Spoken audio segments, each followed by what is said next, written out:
Komnas HAM menyampaikan rekomendasi kepada kepolisian, KPK, dan Presiden terkait pembentukan tim gabungan kasus penyiraman air keras kepada Novel Baswedan.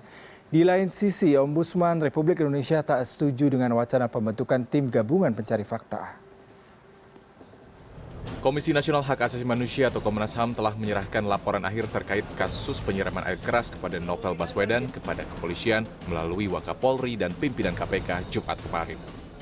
Dalam jumpa pers, Wakil Ketua Komnas HAM dan Komisioner Komnas HAM menekankan tim gabungan berfokus pada kasus penyiraman air keras terhadap Novel Baswedan agar segera terungkap dan segera ada pelakunya. Selain itu, pembentukan tim gabungan sebagai langkah menghalangi jalannya proses peradilan atau obstruction of justice oleh pihak yang sedang disidik.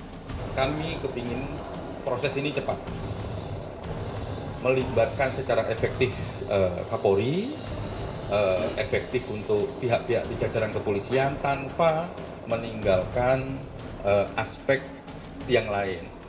Temuan-temuan kami ini salah satunya memang, ayolah libatin ahli lebih banyak, libatin tokoh masyarakat lebih banyak. Ini juga menarik peran serta presiden, bukan meninggalkannya, menarik peran serta presiden untuk bahwa ya presiden harus memastikan bahwa mendukung tim ini dan melakukan pengawasan terhadap tim ini. Setelah menerima kesimpulan akhir tim pemantau proses hukum kasus Novel Baswedan dari Komnas HAM, KPK akan mendiskusikan sejumlah rekomendasi Komnas HAM. Rekomendasi tersebut perlu ditindaklanjuti dan bisa membantu mengungkap penyerang Novel Baswedan.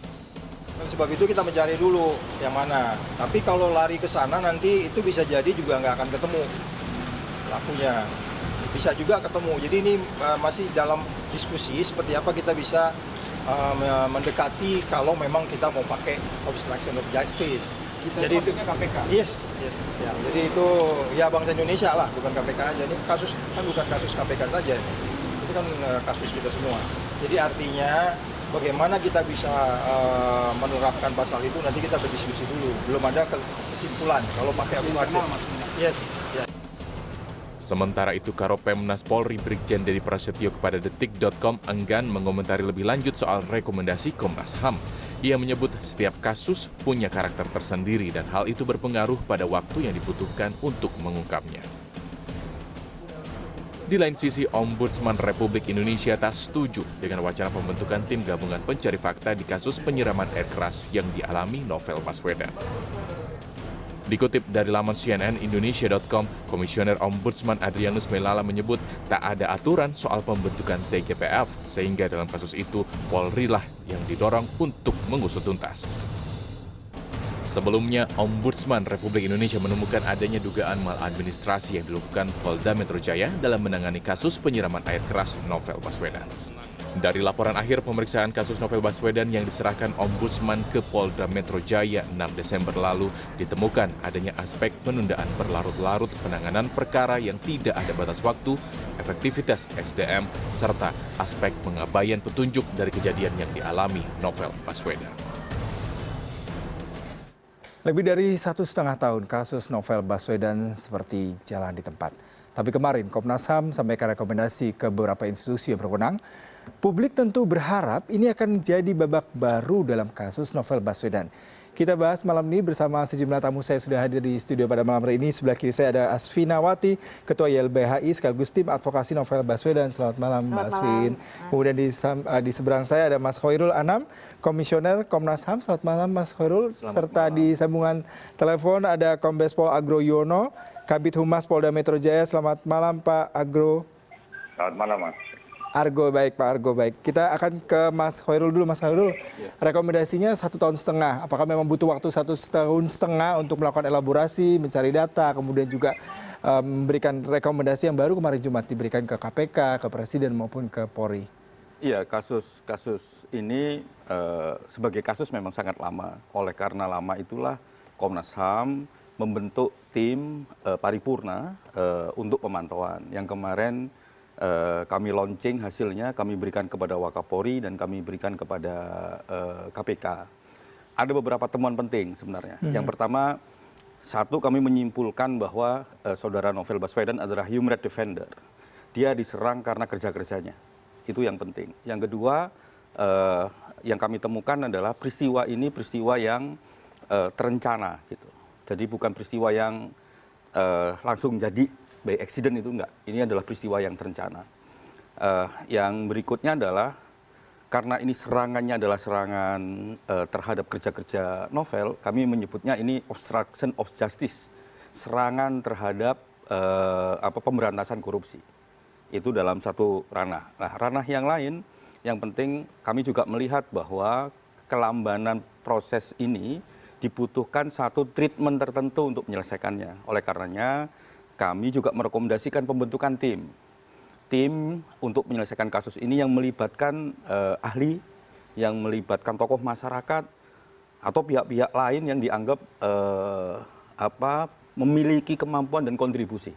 Jadi semangatnya Komnas ini juga semangatnya, saya kira semangatnya semua orang meletakkan kasus ini sesegera mungkin diselesaikan. Nah, tagline kami adalah tidak cukup diungkap, tapi harus ada pelakunya.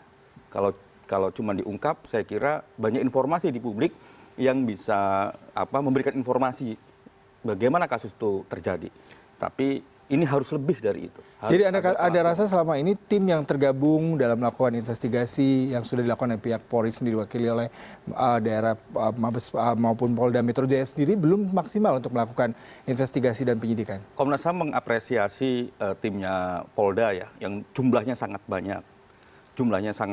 Bekerjanya di banyak lini, tapi pada akhirnya waktu yang membuktikan bahwa bekerjanya memang sampai saat ini belum bisa mengungkapkan apa yang terjadi dan bagaimana menangkap pelakunya. Kan mungkin nggak ada pelakunya ini. Baik, saya coba ke Pak Argo. Pak Argo, apakah ada tanggapan mengenai hal ini karena 1,5 tahun terbilang cukup lama, bahkan tadi Mas Khairul mengatakan tidak hanya diungkap tapi juga harus perlu ditemukan siapa pelakunya.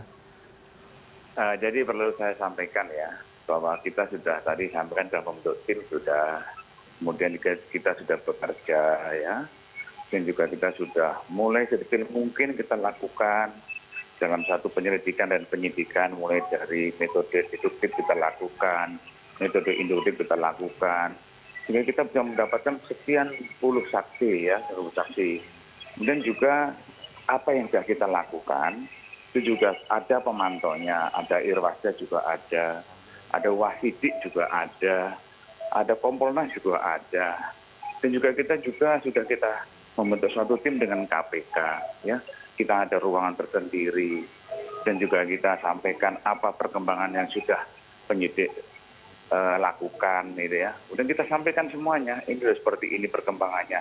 Kalau ada masukan silahkan, ya kita tunggu masukannya seperti apa. Nanti akan kita lakukan. Semuanya itu semua kita transparan dan terbuka. Dan semuanya pun boleh, kita sudah membentuk suatu call center. Silakan ngasih informasi ya.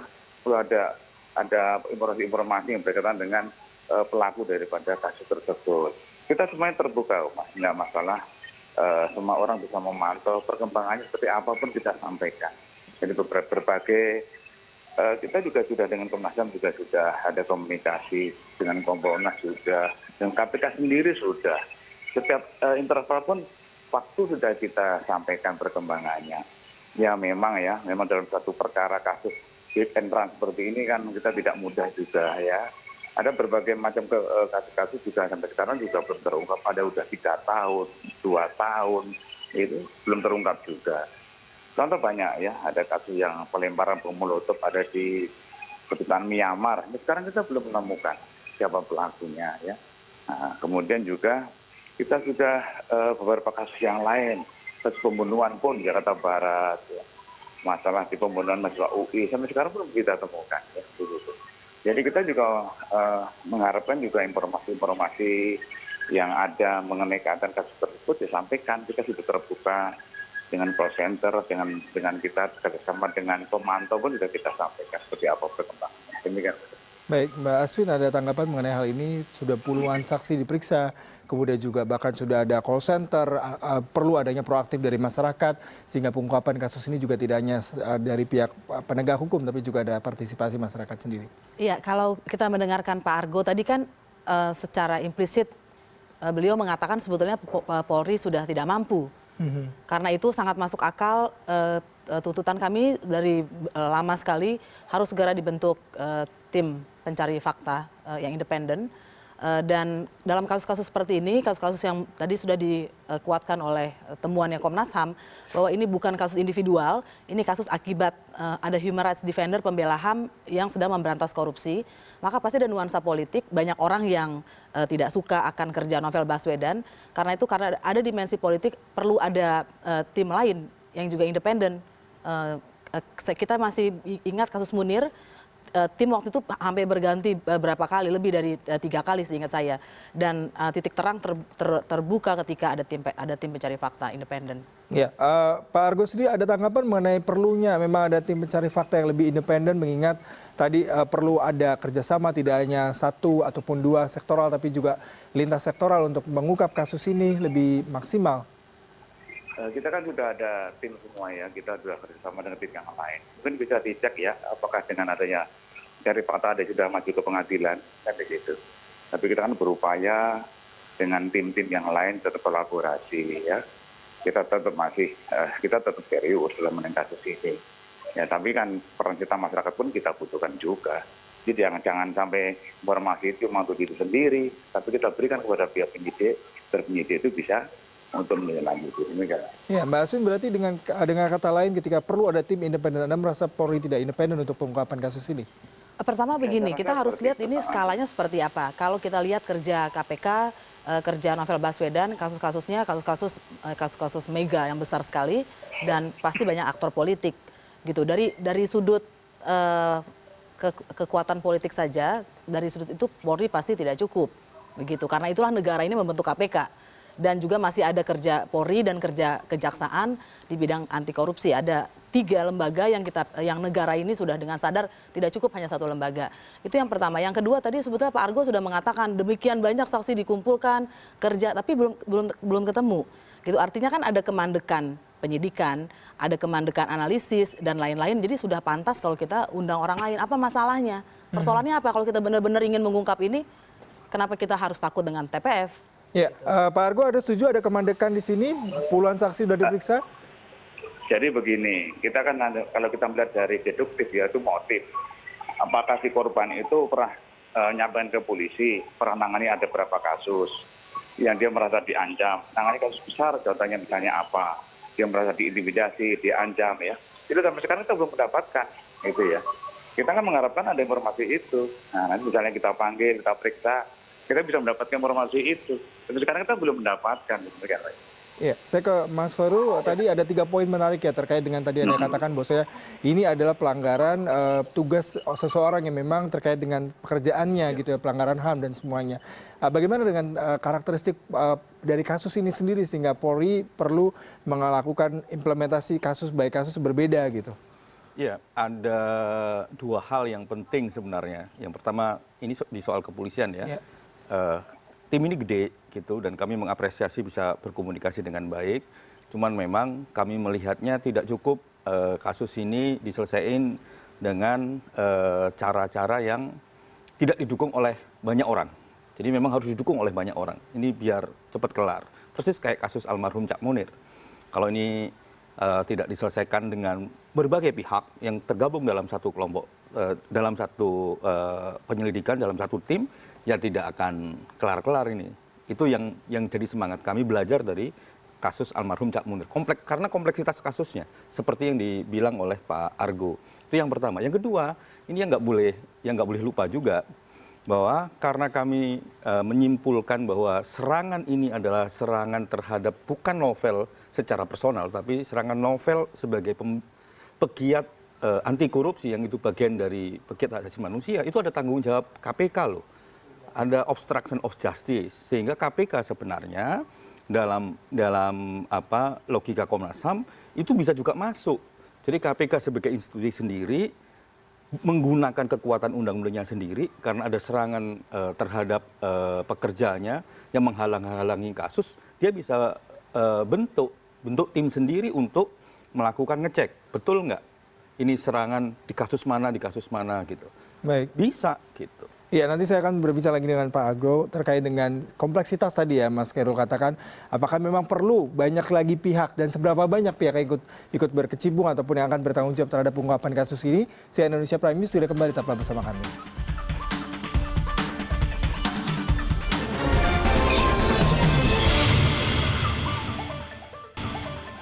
Ya, terima kasih Anda masih bersama kami di CNN Indonesia Prime News dan kita akan membahas pengungkapan kasus Novel Baswedan yang sudah hampir 1,5 tahun berjalan dan tadi sudah berbicara dengan Mas Khairul dan juga Mbak Asvin dan juga Pak Argo. Pak Argo, kalau tadi Mas Khairul mengatakan ini kasus yang kompleks, butuh banyak pihak yang terlibat.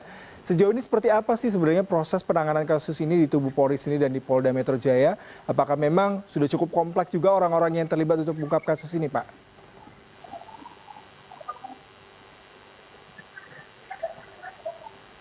Pak Argo. Yes. Ya, Pak Argo masih mendengar saya? Yuk. Iya, Pak Argo, kalau tadi Mas Khairul dari Komisioner Komnas HAM mengatakan bahwa saya memang perlu ada tim yang lebih besar lagi untuk mengungkap kasus yang lebih kompleks. Sejauh ini seperti apa yang sudah dilakukan oleh Polri sendiri? Saya rasa untuk kepolisian kan sudah membuka diri dan kita sudah ada namanya posko bersama dengan KPK dan kita juga sudah beberapa kali memaparkan perkembangan di depan pimpinan KPK dan staf. Dan juga posko itu pun penyidik KPK yang dipilih oleh ketua KPK bisa langsung ke posko daripada kasus tersebut di Polda Metro Jaya. Semuanya sudah digelarkan, semua mulai dari awal sampai akhir sudah mengerti semuanya, ya. Kegiatan sudah dilakukan oleh penyidik Polda Metro Jaya. Kompolnas juga sudah kita gelarkan semua. Wasidik juga sudah gelarkan semuanya. Kalau mau mengkeler misalnya saksi yang disuruh dia tersangka, kita keler bersama-sama. Kita pun juga sudah mempersilahkan Komnas HAM, silahkan ke posko daripada Polda Metro Jaya. Silakan kita buka semua dari awal. Dari awal daripada kasus itu kita bahas satu persatu apa yang sudah kita lakukan. Monggo silakan. Sudah chatnya pun sudah kita buat, kita sampaikan, kita tempelkan semuanya. Tim sama yang pemerhati boleh melihat di sana, ya. Jadi mengetahui prosesnya sudah dilakukan seperti apa. Semuanya sudah ada semua. Demikian. Ya, Mbak Asvin mau menanggapi nggak mengenai transparansi yang katanya sekarang sudah begitu gamblang, kemudian juga masyarakat pun bisa mengikuti proses pengungkapan kasus ini? Ada beberapa hal, jadi kuasa hukum pernah bertanya beberapa kali. Ada beberapa kali juga dijawab, tapi ada juga surat yang tidak pernah dijawab oleh penyidik. Mengapa kasus ini mandek. Jadi ada persoalan transparansi persis seperti yang dikatakan Pak Argo. Yang kedua tadi Pak Argo sebetulnya sudah menyebut 2 kali bahwa kami terbuka, tidak pernah diceritakan kasusnya apa. Itu justru menurut saya masalah besar di dalam penyidikan yang dilakukan Polri, yaitu meminta pembuktian dari korban. Bahkan di dalam hukum acara saja pelaku tidak punya kewajiban membuktikan, beban pembuktian itu ada pada penyidik dan ada pada penuntut. Masa ini korban yang sudah matanya rusak disuruh mencari bukti dan disuruh memperkuat penyidikan. Dan yang ketiga sebetulnya di dunia modern seperti ini ada yang namanya silent evidence. Jadi keterangan oral itu tuh tidak terlalu penting gitu. Yang penting itu adalah mencari pakai teknologi serat dan lain-lain, DNA dan lain-lain. Dan itu kan sebetulnya jejaknya ada tercecer di TKP begitu ya. Kalau saya ingat dulu ke belakang, Polri pernah punya kasus yang sangat bagus ketika berhasil mengungkap kasus Munir, pembunuhan almarhum Munir, dan itu TKP-nya bahkan tidak di Indonesia, TKP-nya bahkan ada di udara, di dalam pesawat, dan karena pembentukan TPF bersama-sama akhirnya kasusnya bisa terungkap. Dari TPF kemudian ditindaklanjuti oleh Polri dan Polri bisa. Kalau kasus serumit itu saja bisa, masa ini nggak bisa? Ya, Pak Argo, bagaimana tanggapan Anda tentang tantangan ini terkait dengan data-data, kemudian saksi tidak hanya tadi oral, tapi juga barang bukti lain yang seharusnya dengan teknologi dan kemampuan dan kecanggihan Polri bisa mengungkap kasus ini? Saya rasa untuk kasus per kasus tidak sama ya, kesulitannya tidak sama, penanganannya juga sama ya. Tapi untuk berbagai kasus itu seperti apa ya? Apakah itu memudahkan untuk mencari alat bukti barang bukti di TKP tersebut. Tetapi apabila dalam suatu pencuri di rumah lah, pencuri di rumah itu, kita mau nanya sama siapa? Pasti sama pemilik rumah. Kira-kira masuk pintu sebelah mana? Oh, sebelah sini. Oh, lewat jendela atau pintu. Oh, kira-kira kapan? Itu tetap diperlukan hati keterangan daripada korban. Jadi kita bisa menambah itu. Jadi untuk mencari kan di situ. Ya, Mbak Asvin mungkin mau langsung menanggapi. Ya, jangan salah, Novel Baswedan itu sudah pernah diperiksa Polri Polri waktu itu mendatangi ketika beliau masih berobat gitu dan didampingi juga oleh kuasa hukum. Jadi sudah pernah diminta keterangannya. Jadi keterangan yang mana lagi? Iya. Itu pertanyaannya sebetulnya. Kenapa kemudian juga kepada Kompolnas, kepada Ombudsman, kenapa justru korban yang dikatakan tidak bekerja sama, tidak memberikan bukti. Ini kan persis pernyataan orang tidak mengerti hukum acara pidana gitu, dan ini ada tendensi artinya mau mengkriminalkan korban gitu. Korban dia katakan tidak terungkap kasusnya karena dia tidak mengatakan. Bagaimana dia bisa dipaksa menceritakan lebih lanjut kalau alat-alat penyidikan tidak ada pada tangan dia. Tapi sebetulnya semua pembicaraan ini menunjukkan memang kita perlu orang lain untuk melakukan penyidikan, entah itu karena kemauan atau karena ketidakmampuan. Kedua-duanya kita butuh TPF itu. Nah, kalau dari Mas Khairul sendiri, kemampuan, ketidakmauan, itu tadi quote-nya ya, menarik ya. Bagaimana Anda melihat kasus ini sendiri? Karena tadi semua saksi sudah diperiksa, Mas Novel juga sudah dimintai keterangan, dan Polri juga mengatakan bahwa ini kasus tidak bisa apple to apple dalam penanganannya, berbeda dengan kasus Munir sepertinya. Iya, persis apa yang dikatakan oleh Pak Argo dan Bu Asvin, yang mengatakan bahwa kasus ini kompleks. Terus Pak Argo juga bilang sudah melakukan banyak hal, sudah meriksa banyak hal, sudah terbuka dan sebagainya, sudah melakukan banyak hal lah. Dan kami mengapresiasi itu. Tapi kan fakta menyebutkan sampai detik ini, kasus ini tidak beranjak. Oleh karena tidak beranjak, makanya Komnas HAM merekomendasikan untuk dibikin tim gabungan yang melibatkan masyarakat dan lain sebagainya. Itu yang paling penting poinnya. Jadi bukan poin yang bukan poin yang ujuk-ujuk datang gitu. Karena kami melihat prosesnya, kami melihat realita di lapangan kayak apa, terus juga harapan masyarakat juga kayak apa. Jadi kami menyimpulkan bahwa butuh orang-orang, butuh tim gabungan yang bisa masuk di sini. Itu satu. Yang kedua, saya juga harus mengingatkan kembali bahwa serangan ini bisa diartikan obstruction of justice. Makanya KPK juga harus bertanggung jawab. Makanya yang kami bayangin, KPK bisa bergerak pakai undang-undang anti korupsinya, tim ini bisa bergerak dengan pendekatan pidana umumnya. Jadi dua-duanya juga bisa bergerak sebenarnya tanpa saling tunggu. Makanya kami juga menyasar itu. Jadi kami melihat konstruksi besarnya kayak begitu. Makanya kami juga meminta KPK juga untuk bergerak, meminta tim gabungan juga untuk bergerak gitu. Jadi kita akan mendapatkan sesuatu yang sangat besar, dan kejadian kayak begini tidak boleh terulang kembali. Karena kami yakin, kenapa kami statusnya itu kita angkat sebagai pegiat hak asasi manusia, karena memang kasusnya Mas Novel, profilnya Mas Novel dengan berbagai kasus yang besar itu menunjukkan pentingnya kasus ini ditangani secara khusus. Khusus dalam konteks ada tim gabungan, dalam konteks KPK khusus karena memang ada obstruction of justice. Sehingga harus masuk. Kalau nggak kelar-kelar. Pak Argo, Anda setuju dengan pernyataan dari Mas Khairul bahwa memang diperlukan tim gabungan pencari fakta yang lebih kompleks, melibatkan banyak sektoral, banyak pihak untuk mengungkap kasus ini, dan tidak hanya Polri sendiri yang bisa mengungkap dan menangkap pelaku di balik penyerangan terhadap Novel? Saya rasa kan tadi saya sampaikan di depan juga, di tengah juga saya sampaikan bahwa Polri juga tidak sendiri, ya. Ada yang ngawasi juga ada, ya. Di situ ada beberapa lembaga yang ikut melihat, ada Ombudsman juga ada dari Kompolnas juga ada, ya. Semuanya kan bisa semuanya tetap kita libatkan semuanya, ya di situ. Ya, Mbak Asvin, Pak Argo selalu mengatakan bahwa sudah melibatkan banyak pihak. Partisipasi masyarakat juga sudah cukup aktif mengenai hal ini. Lalu seperti apa sebenarnya? Pertama, pihak-pihak yang dilibatkan itu fungsinya apa? Tadi kan Pak Argo mengatakan itu pengawasan, itu baik. Tapi yang sedang kita bicarakan bukan pengawasan, tapi penyidikan dan kemampuan menyidik dan menemukan pelakunya, gitu. Karena 600 hari lebih orang mengalami kecelakaan dan itu di mata, mengalami luka di mata, itu bukan hal yang menyenangkan pasti. Tapi betul, ada satu pihak lagi yang harus melakukan penyelidikan, yaitu KPK. Karena tentu saja kita tahu ada di berita saja ya, jadi tidak perlu ditanya juga ke orang KPK seperti kata Pak Argo. Di koran-koran sudah ada bahwa ada beberapa orang KPK, penyidik KPK yang mengalami serangan-serangan, disiram juga air raksa, mobilnya dan lain-lain. Dan karena itu pantas KPK menindaklanjuti ini. Jadi ini ada satu sebetulnya mata rantai yang hilang, yaitu KPK belum melakukan penyelidikan terkait obstruction of justice yang terjadi kepada pekerja-pekerja di KPK. Selain adanya keterlibatan KPK mengenai pelanggaran obstruction of justice tadi, kemungkinan juga adanya informasi ataupun kabar yang berkembang ini bahwasanya ada orang penting lain yang terlibat di balik penyerangan novel. Tapi kita akan bahas mengenai hal ini setelah jeda berikut. CNN Indonesia Prime News segera kembali, tetap bersama kami.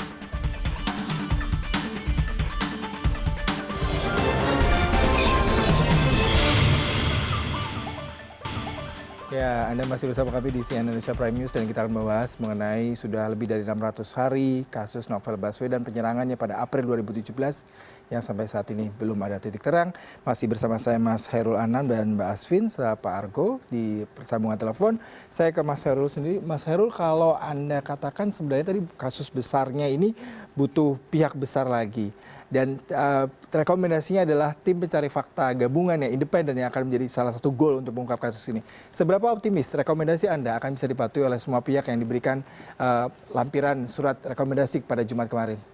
Ya kami harus optimis karena itu rekomendasi Komnas HAM soal dilaksanakan atau tidak. Harapan kami itu memang harus dilaksanakan karena ini ukuran dan tantangan seberapa besar kita punya komitmen terhadap pemberantasan korupsi.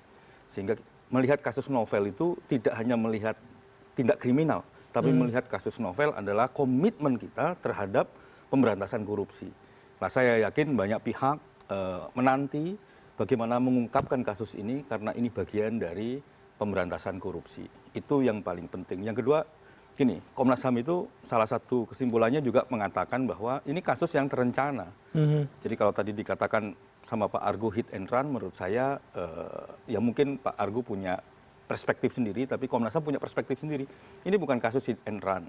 Jadi kalau yang paling gampang lah kita bisa baca di semua berita di media itu mengatakan bahwa ada orang yang sekian hari, orang asing yang sekian hari berada di tempatnya Novel Baswedan yang itu dengan berbagai motivasinya, tapi dia adalah orang asing. Nah, kalau hit and run itu kayak copet. Jadi ya pergi ini bukan kayak begitu. Dan karena ada jejak seperti ini sebenarnya, kalau kita bandingin dengan kasus almarhum Cak Munir, ini kasus yang jauh lebih mudah untuk diungkap. Kalau Cak Munir kan ribet. Lokusnya bukan di Indonesia, pakai berbagai hal, itu pun bisa diungkap lah. Ini menurut saya kasusnya jauh lebih sederhana, karena bukan hit and run, tapi ini kasus yang terencana, sistematis, karena banyak orang yang tiba-tiba muncul di seputaran rumahnya Mas Novel. Ya, Pak Argo ada tanggapan mengenai kasus ini tidak hit and run dan sangat sistematis dan teragenda sehingga penyerangan itu tidak serta-merta karena kasus kriminal biasa? Memang itu kan ada beberapa orang yang dicurigai yang ada di sekitar lokasi. Orang itu sudah kami minta keterangan, sudah kami mintai alibinya, alibinya seperti apa. Semua sudah kita buktikan semuanya. Jadi kita kan tidak mungkin lah kita itu menuduh orang dengan tanpa bukti ya. Gitu. Dan semua dari lembaga yang sudah kita sebutkan tadi boleh kita mau mengkeler tadi saksinya tadi, ya yang curigai itu dia ada yang ke Malang, ada yang ke Lampung, you know. Ada yang bekerja di salah satu sebagai satpam, kita semua bisa kok. Artinya bahwa lembaga mana yang melihat kita mau mengkeler, kita sudah terbuka biar tahu gitu, bahwa yang dituduhkan sama saksi itu adalah bukan pelakunya. Jadi dia mempunyai alibi tersendiri yang semua dikuatkan dengan bukti-bukti yang ada. Misalnya dia pergi ke Malang dengan pesawat, di sini bandara pun sudah kita ambil. Semua kemudian boarding-nya pun sudah kita lihat, kita cocokkan semua dengan maskapai penerbangannya semuanya sudah kita check and recheck ya. Ya, Mbak Asvin ada tanggapan terkait hal ini, terutama kenapa begitu kompleks? Apakah memang ada backing seseorang yang memang beredar bahwa misalnya dia bisa membuat kasus ini tidak mudah untuk diungkap? Iya, jadi ada sebuah pola kasus-kasus yang ada perencanaan sistematis yang terkait politik pasti akan sulit diungkap. Dan pasti ada juga keengganan untuk mengungkap ketika mungkin penelusuran menemukan di ujung sana ada seseorang tertentu begitu ya. Nah, tapi soal tadi hit and run itu, ini sebetulnya saya prihatin karena saya tidak tahu apakah ini pernyataan Pak Argo atau juga perspektif dari penyidik, karena ketika kata hit and run keluar, itulah perspektif Polri begitu. Saya harapkan penyidik semoga nggak begini begitu, karena jelas sekali ini sistematis, terencana, dan ini bukan yang pertama kali menimpa novel. Serangan-serangan ini bukan yang pertama. Dan saya mau mengatakan begini, sederhana saja ya. Saya pernah tahu teman saya menggunakan tiket orang lain untuk terbang. Baru sekitar berapa minggu yang lalu dalam sistem yang baru ini gitu. Kalau teman saya yang bukan siapa-siapa saja bisa begitu, bagaimana seorang pelaku yang memang sudah merencanakan ini gitu. Karena itulah memang perlu ada pihak di luar ini untuk melihat bukti yang sudah dikumpulkan yang katanya sudah banyak itu, untuk melihat dengan perspektif yang berbeda. Jangan-jangan memang temuannya sudah di situ, cuma kesimpulannya tidak sampai. Tapi saya sebenarnya punya komentar juga untuk rekomendasi dari Komnas HAM soal yang khususnya terkait dengan tim gabungan pencari fakta. Seharusnya dia tidak berada di bawah Polri, tapi Polri menjadi bagian, ya, tapi dia harus di bawah Presiden, gitu. Karena ini akan menjadi lintas sektoral, apalagi kalau kita tahu obstruction of justice ada di tangan KPK. Jadi mustahil ini ada di bawah Polri karena dia tidak bisa kemudian membawahi di lintas kementerian atau departemen. Ya, dalam sebuah wawancara Novel mengatakan ada sosok jenderal besar di balik kasus ini. Bagaimana tanggapan Anda terkait dengan pernyataan Novel yang pastinya menjadi sebuah hal yang menarik untuk ditelisik karena tadi kasusnya sangat kompleks, melibatkan tidak hanya sesuatu yang sifatnya kriminal biasa. Ada tanggapan terkait ini, Mbak? Iya, jadi ketika seseorang menjadi korban pasti akan ada banyak orang yang datang kepada dia dan menyampaikan banyak informasi begitu ya. Tapi sekali lagi saya katakan tugas dari penyidiklah untuk mengurai dan mencari buktinya begitu. Saya pikir kita harus berpijak pada hal itu. Mas Khairul sendiri ada tanggapan terkait hal ini? Karena tadi Anda katakan kasusnya sangat kompleks dan sebenarnya sederhana, tapi Anda tidak setuju dengan kasus yang dikatakan perspektif bahwasanya ini adalah hit and run case. Iya, yang pertama kalau di Komnas HAM itu semua informasi yang masuk ke kami disampaikan ke kami melakukan klarifikasi. Siapapun itu dan apapun bukti yang juga diberikan kepada kami. Itu yang pertama. Yang kedua memang kami menyimpulkan kasus sistematis itu salah satunya memang terkait dengan apa yang dialami oleh saudara Novel, gitu ya. Background dia sebagai pegiat hak asasi manusia dalam bidang korupsi. Dan kasus-kasus yang besar.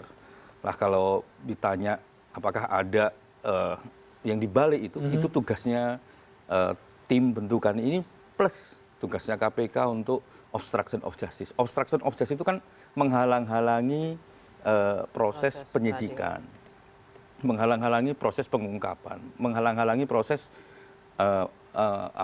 menghasilkan keadilan.